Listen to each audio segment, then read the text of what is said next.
तो हुआ यूं कि एक राजा थे, बड़े निर्मोही थे, नास्तिक थे, भगवान में कोई विश्वास नहीं था, कोई दान दक्षिणा कुछ करना ही नहीं जीवन में, राजपाट का आनंद ले रहे थे। ठीक।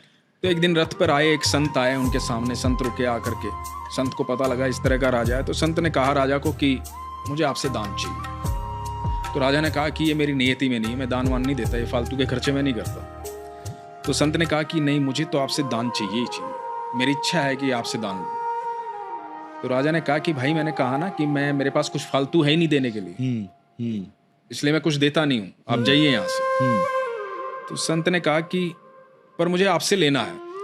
इन बातों के बीच में क्या हुआ कि राजा के घोड़े ने, जो रथ का घोड़ा था, उसने लीद कर दी। ओके। तो संत ने देखा कि राजा के घोड़े ने लीद कर दी। तो संत ने राजा को कहा कि ये तो आपके किसी काम की नहीं है, तो आप यही उठा के दे दीजिए, पर मुझे आपके हाथ से लेना है कुछ ना कुछ। तो राजा ने कहा कि ये ऐसे तो पीछा छोड़ेगा नहीं, उठा के वो लीद अपने हाथ से दे दी कि जा ले जा, खुश अब। तो संत ने कहा कि हाँ मैं खुश, और खुश होकर के उन्होंने कहा कि जा और बढ़े। अब संत तो आशीर्वाद ही देते हैं। तो संत तो चले गए। अगले दिन सुबह राजा बालकनी में बैठे अपने राजमहल की, और बड़ी बदबू आ रही। तो सामने देखा कि लीद का पहाड़ बना हुआ है।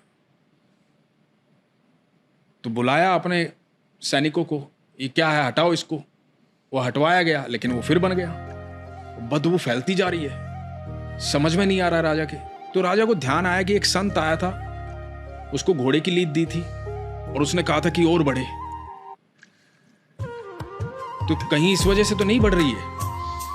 तो राजा को जैसे ही ये ख्याल आया, राजा निकला महल से उस संत को ढूंढने के लिए। ढूंढते ढूंढते संत के पास पहुंचे, जाकर के बोला कि आप कोई साधारण व्यक्ति नहीं है, मुझसे गलती हो गई, मैं माफी चाहता हूं। मेरे महल के बाहर इस तरह से घोड़े की लीद का पहाड़ बन गया है, मुझे क्षमा करें। तो संत ने कहा कि भाई वो तो आपके कर्म है, आप मुझे धन देते तो धन बढ़ता, आपने जो दिया, मेरा तो कर्तव्य बनता है कि मैं आपको आशीर्वाद दूं।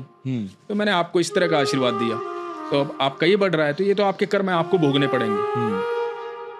तो राजा ने बड़ी रिक्वेस्ट की, राजा ने माफी मांगी। राजा ने कहा कि महाराज मुझे क्षमा करें, मुझसे गलती हो गई, अब मेरे अंदर वो सुधार आ जाएगा, आप निश्चिंत रहें, मतलब मैं बदल गया हूं, मैं समझ गया हूं आपके संदेश को, तो कुछ तो निवारण होगा इसका।